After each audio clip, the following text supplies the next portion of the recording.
Hello, church family. Pastor Paul here from Harvest Foursquare Church. I wanted to share with you a few more thoughts from Pastor Richard's sermon this past Sunday.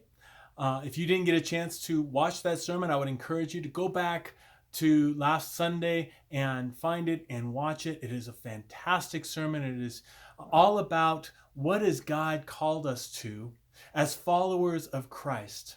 As we walk away from this trailhead of being a follower of Christ, what does that mean and what has God called us to? And Pastor Richard talked about the fact that we are to be witnesses of his kingdom.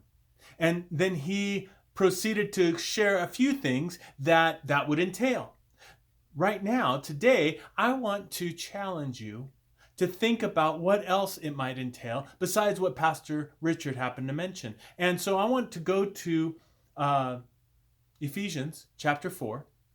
And I want to encourage you to read Ephesians 4, verse 17, and read all the way to, well, you could read all the way to the end of Ephesians if you wanted to, because that's Paul's whole point. He starts off talking in Ephesians about being saved by grace, and there's nothing we can do to earn it. And then he continues, and then he starts talking about, so because we have been saved by grace, because we now belong to a different kingdom, what should we look like?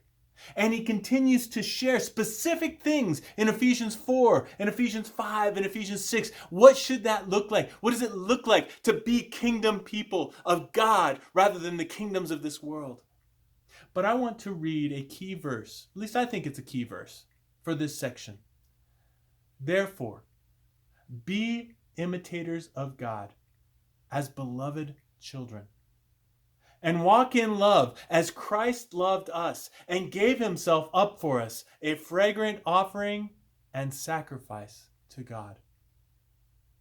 Be imitators of God. Love others well.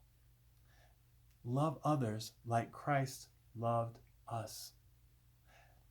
Please recognize, as you live out, as you are a witness of God's kingdom, as you live out kingdom principles, that a key kingdom principle is love others like Christ loved us. And when you consider how he loved us, yes, while he was here on earth, he healed people, he shared good news with people, he set people free from sickness and disease and demonic forces, but ultimately, Jesus died in our place.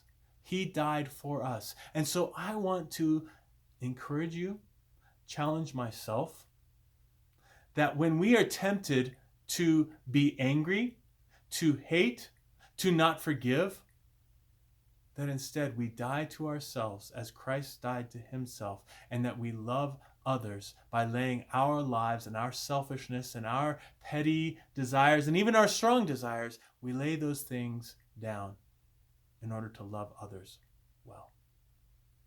Keep walking with Jesus. I'll see you on Sunday.